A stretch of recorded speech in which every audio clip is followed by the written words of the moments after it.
HINENI, HINENI,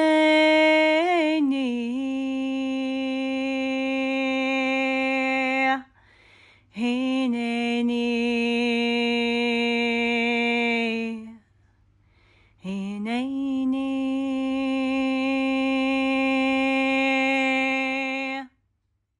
Shalom and welcome to HINENI, Conversations Along an Ancient Way of Becoming Fully Human. I'm Lisa Moriah, founder of House of Divine Radiance, a sanctuary for embodied gnosis rooted in Jewish apocalyptic tradition, Gnostic Christianities, and desert mysticism. Wherever you are today, thank you for being here. HINENI, here I am. Now let's begin. HINENI, HINENI.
Welcome back to HINENI. I'm your host, Lisa Moriah, and I'm delighted you've joined me for this third installment of the podcast to discuss weaving embodied gnosis. When you hear the term gnosis, what do you imagine? Random ideas floating through your mind, filling it with rays of light as angels somewhere burst into song, and you suddenly know, yes, this is the right thing to do? Or does it seem more like fog, confusion, and possibly a recipe for disaster, trusting instincts that might turn out to be completely wrong? Well, the point of this episode isn't so much to explore what gnosis meant to our late antique ancestors in Judaism and Christianity. We'll have plenty of opportunities to do that elsewhere, specifically in my Substack, Magdalene Merkaba, and on the YouTube for House of Divine Radiance. Today, I want to ask a different question. What might gnosis mean for us now? I've shared elsewhere that gnosis is a kind of knowing. For many of us, though, the word conjures up ideas about sacred knowledge, mysteries, codes, passwords, sigils, and other invisible bits of information that are required to navigate realms beyond this one. And for some groups throughout history, its meaning certainly moved in that direction. But I'd like us to imagine what gnosis might mean in a time when we are increasingly welcoming the body into spiritual life and practice. Or perhaps to simply acknowledge the role that the body has always played. Some ancient Gnostic groups had a profound distrust of the body and preferred to focus on spiritual realities. But even then, the body remains central. You can spend your life fighting the body and still, in a sense, be obsessed with it. So what happens if we remove the layer of resistance? What does it mean to live by embodied gnosis? To allow the body, the intellect, our ancestral wisdom streams, our creativity, and our actual lived experience to participate in how we know. I would suggest that there are 4 strands we can weave together to develop a relationship with embodied gnosis that is in one sense tender and sensitive, and in another tensile and rigorous. Because I don't think any of us wants a spirituality in which every thought that wanders through our head becomes a divine transmission. Nor do we want to interpret every fear, projection, desire, or sudden enthusiasm as gnosis. We need discernment. And for me, that discernment comes through the interweaving of 4 strands: deep listening, historical inquiry, creative synthesis, and lived practice. They aren't steps.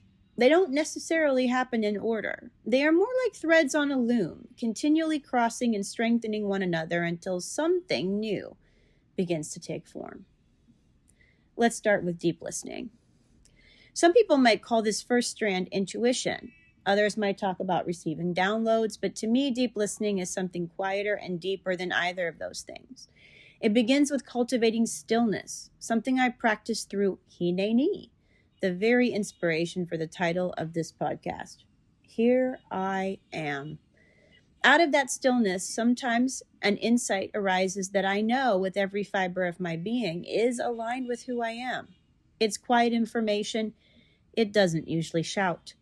And interestingly, our Jewish ancestors had language for this, Bat Kol, the daughter of the voice, a heavenly or divine voice that could make itself heard. Deep listening can happen at any moment of the day or night. Ideally, it becomes a quality we cultivate until listening is possible wherever we are and whatever we're doing. But creating room for that voice may require us to come out of agreement with some of the frantic ways we live. Constant media consumption, constant noise, constant distraction, relationships or situations we maintain simply because we feel guilty about leaving them. The more quiet we make, the more we begin to notice what was already speaking underneath that noise. And what emerges from that deep listening can become some of the richest living wisdom we ever receive, because it's wisdom arising in relationship with this particular life, this particular body, this particular moment. For me, this has also been one of the places where I most deeply experienced relationship with the divine feminine, with the presence our Israelite ancestors may have once known as Lady Wisdom. But deep listening immediately creates a problem. What do we do with what we hear? How do I know whether something is actually wisdom?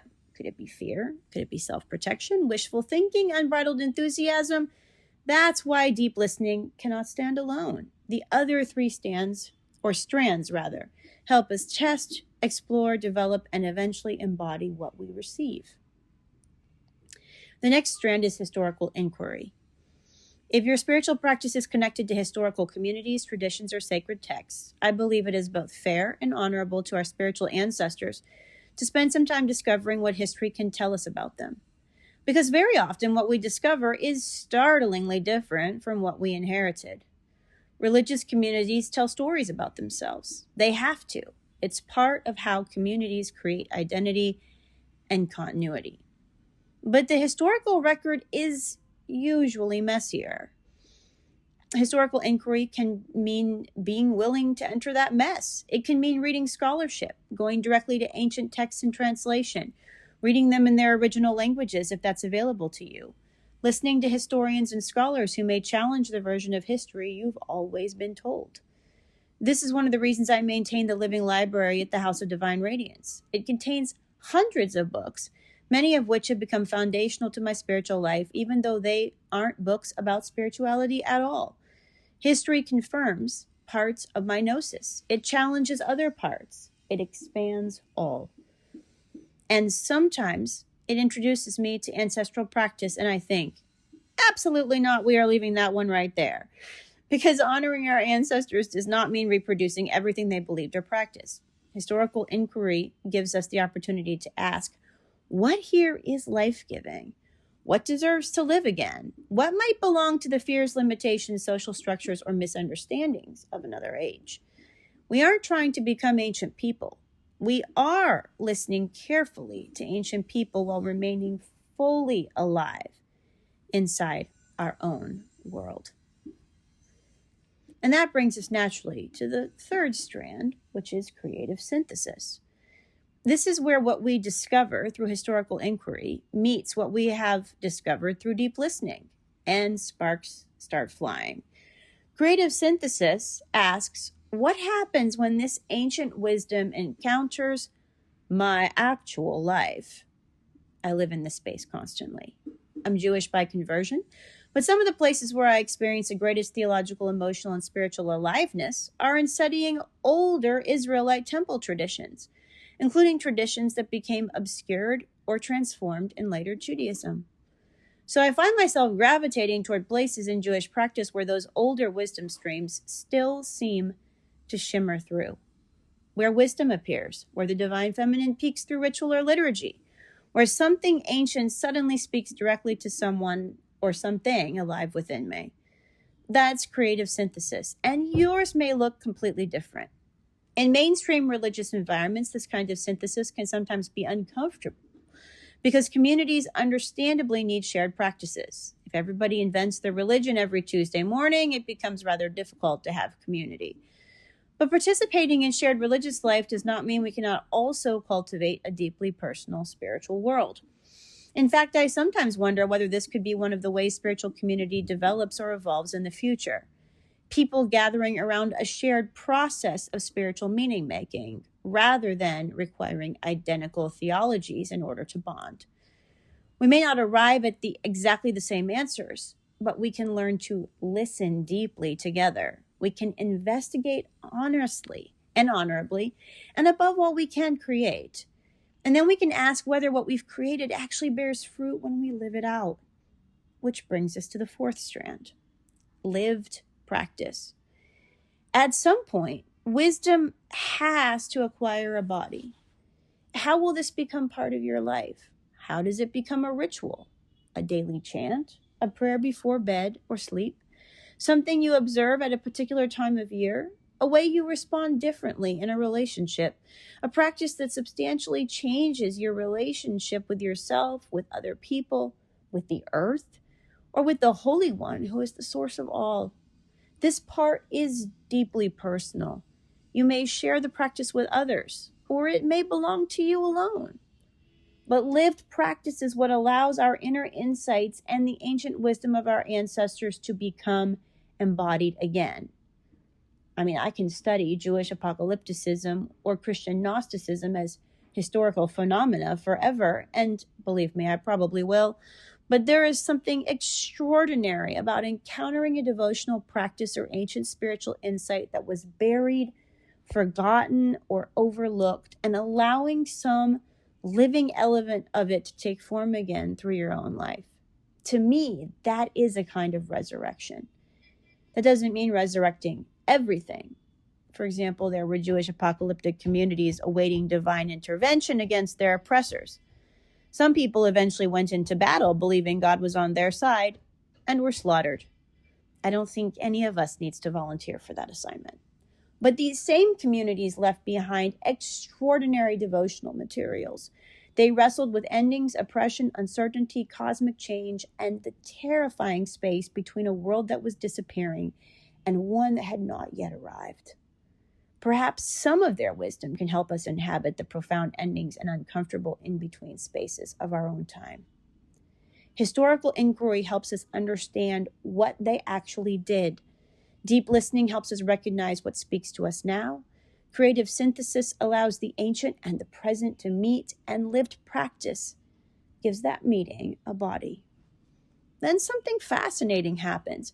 Practice sends us back to listening. Maybe something doesn't work the way we expected. Maybe a practice opens an entirely new question. Maybe something happens in our body that sends us back into the historical sources. And around the loom we go again. If you're listening to all this thinking, wow, that sounds extremely involved. In one sense it is. But over time it becomes as natural as breathing. At first you may have to attend deliberately to each strand. Eventually they begin to interweave as part of the way you encounter the world. And you may already be doing this. Maybe you've been listening to your inner wisdom for years, even when other people thought you were crazy. Maybe you already love disappearing into historical rabbit holes. The more obscure, the better. Hello and welcome. Maybe you've always found yourself combining things you've learned from different sources and asking what they mean from your own life. Maybe you've already created practices nobody handed you because something in you knew this belongs in my life. Those experiences may be hints that embodied gnosis is already part of the way you move through the world. And the whole weave can begin with something very small. Perhaps during deep listening, you discover that using your voice helps you become present in your body. That curiosity sends you into historical inquiry, where you discover ancient practices involving sacred sound and chant. You don't simply reproduce them. Through sacred synthesis, you ask what relationship those practices might have to your own voice, your own tradition, and experience. So you create a simple practice and actually use it. That's lived practice. And then you listen again. What happened? What opened? What didn't? What do you want to understand now? And suddenly you're back at the beginning of the weave. And one of the things I value most about this path is that it doesn't require us to abandon what religious affiliation or wisdom tradition is meaningful for us. I was born Christian. Becoming Jewish has been one of the most meaningful choices of my life. Studying early Christian Gnostic traditions doesn't diminish that for me. Neither does my fascination with older Israelite traditions. Embodied Gnosis isn't another box, a religious box especially, that I have to climb into. It's a way of engaging. And forms of direct experiential knowing can be found throughout Judaism, Christianity, Islam, and their mystical traditions, even when they aren't called Gnosis.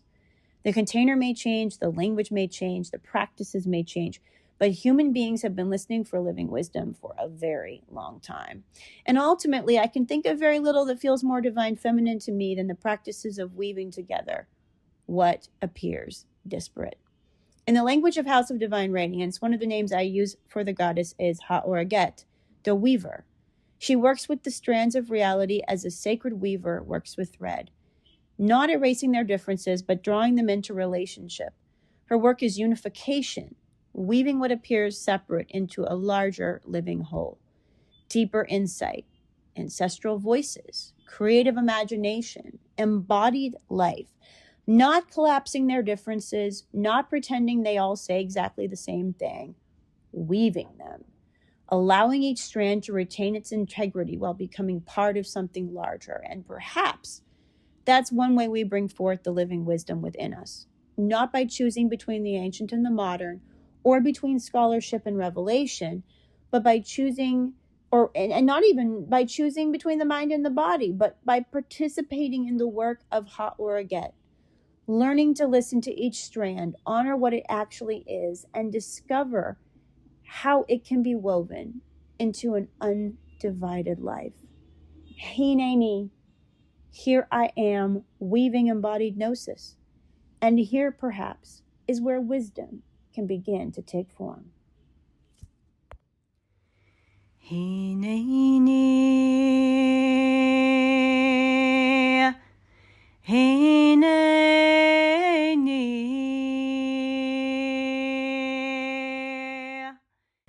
Thank you for walking this part of the way with me. If something in today's conversation stirred your heart, don't rush away from it. Sit with it, sing with it, carry it into your body, your relationships, and your ordinary days. For more information or to join me for an upcoming immersion, visit houseofdivineradiance.com or explore the written transmissions at magdalenemerkaba.substack.com. Until next time, HINENI, here I am. HINENI.